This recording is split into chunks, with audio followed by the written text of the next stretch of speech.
Good morning, everyone. I'm Ana Marie Pumaras. We are the group of Central Luzon State University, currently taking Bachelor of Science in Agriculture, major in Crop Science, specialized in Agronomy. And today, we are going to present our narrative report. This will be the contents of our presentation. For the rationale, it allows the apprentice students to experience the actual work activities. Students will be exposed to the actual work, hands-on, or webinar training about post-harvest technology and mechanization that's somehow related to agriculture. On-the-job trainings also allows to get instructed by real experts and work with people having different positions in the agency. Let's proceed to the objectives. To conduct different training courses about post-harvest technologies and mechanization, perform different activities and/or tasks given by the division, narrate the activities performed by the apprentice students, and share the lesson learned by the apprentice in their on-the-job training. For the methodology, this shows the activities performed by the apprentice student on their 3 weeks training in Philippine Center for Post-Harvest Development and Mechanization or Philmech. A total of 14 students were deployed to the Technology Management Training Division or TMTD to have a hands-on experience of selected machineries innovated by Philmech and undergo different trainings about post-harvest technology and mechanization. Good day, my name is Ruth Tacbianan from College of Agriculture. Today, let us know what is Philmech. The Philippine Center for Post-Harvest Development and Mechanization, being the lead agency of the Department of Agriculture, engaged in agricultural mechanization, post-harvest research, development and extension activities is continuously developing appropriate technologies to empower the agriculture, fishery, and livestock sectors. Next, the Philmech mandates. Philmech is mandated to generate, extend, and commercialize appropriate and problem-oriented agriculture and fishery post-harvest and mechanization technologies, practices, and systems. The vision and mission of Philmech. Vision of the Philmech is to envision to become the premier center for post-harvest and mechanization development for a gender-responsive, globally competitive, and food-secure Philippines with empowered and prosperous farmers and fisher folks. The mission of the Philmech. Philmech is committed to the agriculture and fishery sectors for increasing resource use, efficiency, and productivity, reducing losses and adding value to the produce through partnership base of research and development, extension, commercialization, and development of appropriate post-harvest and mechanization technologies.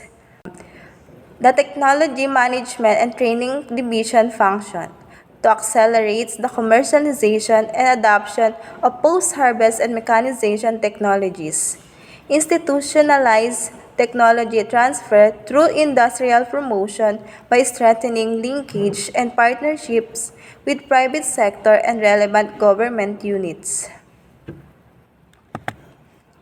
It develops capabilities of agricultural extension services, other change agents and farmer leaders on Philippines and Malaysia, develops and maintains a critical mass of experts on post-production and mechanization, ensures the protection of intellectual property rights and copy of various technologies and/or information. Sa first day po ng aming deployment dito sa Philmech, we have attended the weekly flag ceremony where we witnessed and joined the program along with other OJTs and employees here in Philmech. After the flag ceremony, diretso po kami sa training hall which we conducted an orientation for the OJTs along with students from different universities from Luzon. The HRMS headed by Ms. Angelica gave us a brief history and information about Philmech and pinakilala po sa amin ng mga directors and chief sa bawat divisions and also the HRMS discussed about the safety, rules, and regulations po na pinatutupad here in Philmech. After the orientation po, Miss Angelica toured us around Philmech for us to be able to familiarize the different division here in Philmech, and after that, dineployed na po kami dito sa TMTD. Noong araw din po na ito, we have performed the first laboratory activity along with other students from different universities, which is the corn milling laboratory testing. It has an objectives to determine the milling recovery of the corn milling machine. Ang natutunan po namin dito ay kung paano ito i-classified yung corn na mill ng machine based sa size nito and using sieve. On our day 2 of being an apprentice students, we have attended the first day of online training course on mechanization and post-harvest technologies for corn and cassava. There are different participants na nakalink po sa webinar na ito, tulad na lamang ng nasa LGUs, farmers associations, and other employees from DA. In this webinar, in-explain po sa amin yung mga level na kailangang attenda ng isang participant para maging isang full of experts dito sa Philmech. Natutunan din po namin yung mga components ng corn kernels and yung different byproducts na napoproduce ng isang milled corn. After the webinar, Mr. Donald Mateo conducted a lecture about the storage system of rice grains. Natutunan po namin yung different storage facilities and preventives na recommended gawin to minimize the losses caused by insects and pests. Isa na po rito yung pagpipinta ng white color sa wall ng isang warehouse to easily distinguish the pests and insects. Another one po is yung when storing grains, it's a must po na dalawa ang pintuan ng warehouse dahil first come, first out po ang dapat gawin. Kung alin yung unang pinasok na grains sa warehouse, yun din po yung unang ilalabas. We also learned about the word hygroscopicity, which is the ability of the grains to absorb and release moisture in the environment. Natutunan po namin na ang grains sa isang living organisms, even though na-detach na po siya sa tiller, buhay pa rin po ang palay.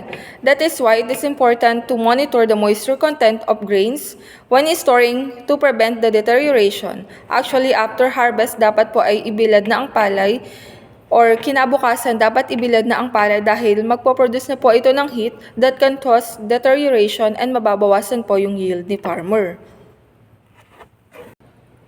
For the continuation po ng online training namin for corn and cassava, dito po na-introduce sa amin ang drying and milling, and also they discuss about the different machines innovated by Philmech. For example po, ang cassava digger, which is to lessen the labor requirements po ng farmers when harvesting the cassava. And also dito rin sa amin na i-discuss yung mga different drying machine na innovated din po ng Philmech. Next po, we have attended the seminar about the foundation course on intellectual property headed by the Philmech Intellectual Technology Support Office or ITSO.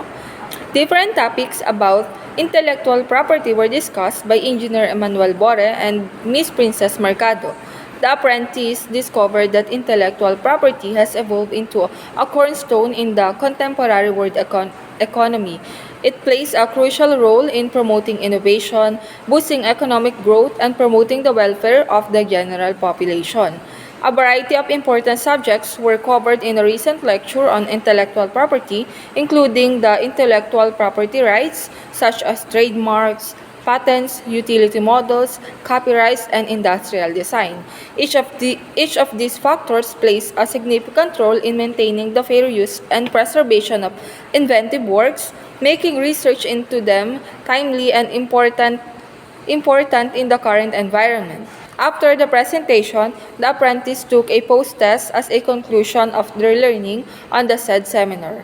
The apprentice students receive a certificate of completion after this day. On this day, the apprentice students experience to route the documents from the assigned division to other divisions. They are in charge of several documents as certificates to be signed by the different division chief and by the director of Philmech.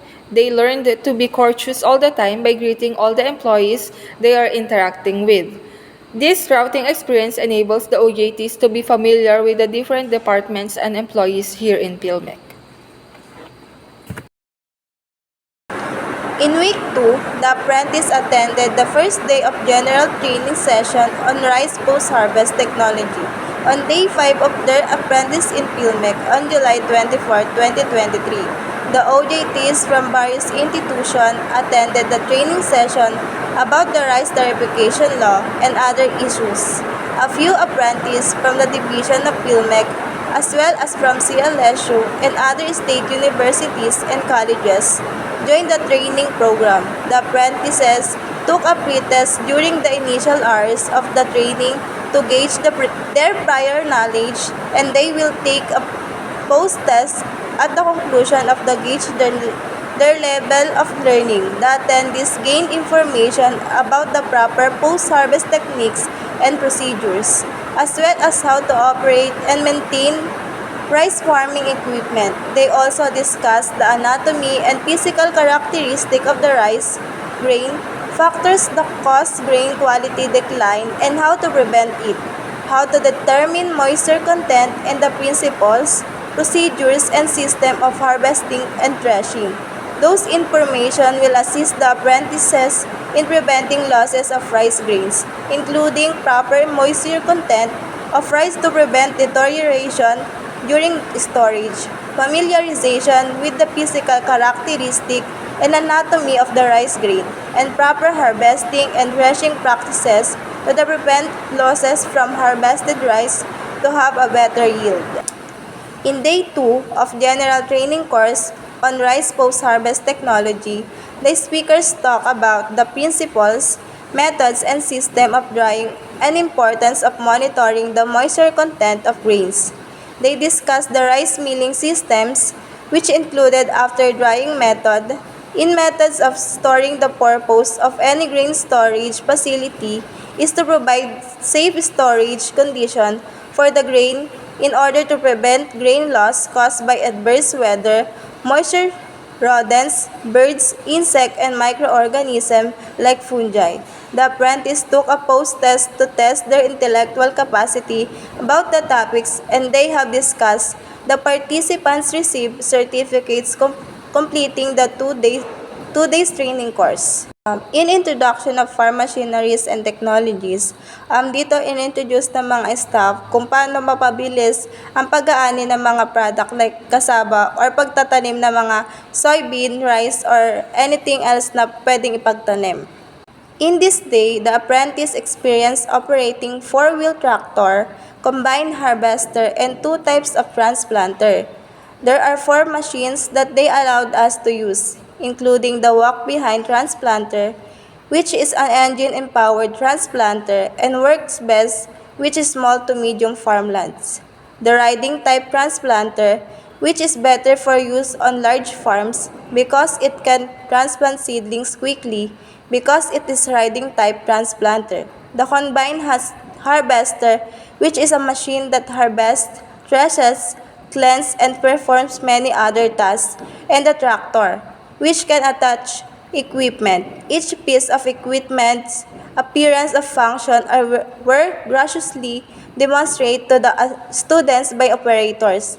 The operators instructed the pupils of safety precautions before utilizing each machine. In order for the students to fully comprehend how the machinery is used, the operators taught the students how to drive or operate the machines.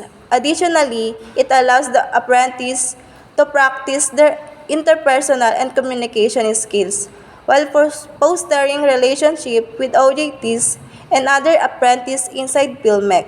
Some students did not get the opportunity to operate or drive a certain machines during the event since it was raining so heavily that event has to be stopped to prevent accidents.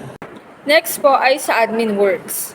The apprentice students experience admin works include dry seal the certificates, routing and receiving documents in different divisions, labeling forms, and organize the documents and materials for upcoming seminars around Mindanao. The apprentice students also finish working their narrative report about the activities performed and and learning experience that is required by both the agency and the university. As an agriculture students, we must be aware about the admin works in a particular agency to train our capability of doing paperworks. In order to make a possible events of training related to agriculture, it has a corresponding documents required to accomplish. Next, our learning experience. Hinati po namin siya sa tatlo, which is the technical, the admin, and for the social. We gained new informations after the 3 weeks training in Philmech, particularly in Technology Management and Training Division, which is the TMTD. They educate awareness about the different rights which is given to the works created by a gifted citizen to secure the acknowledge their inventions with a limit of time. Ito po ang tinatawag na intellectual property. Also, they provided informations about post-harvest technologies and mechanization, which the apprentice learned the different post-harvest activities like drying, storing, milling, and threshing. They introduced selected machines innovated by Philmech, which they are promoting to the farmers to lessen the labor requirements and minimize the quantity and quality loss.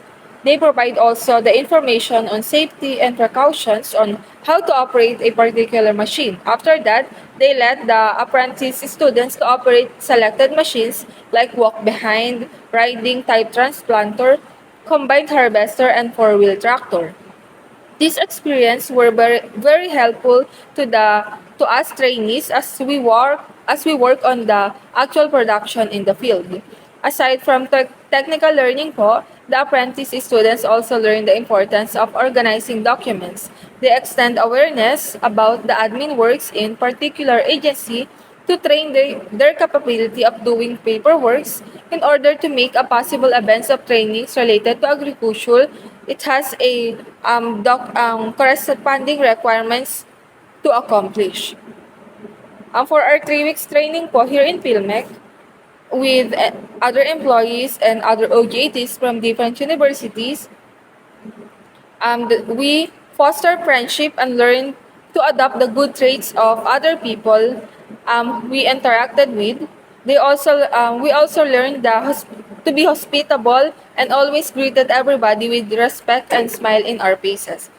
When working with different people, it is very important to foster good relationship to make work more enjoyable. As an agriculture student, it is important to be approachable and knowledgeable, especially when working with farmers and co-workers in the field.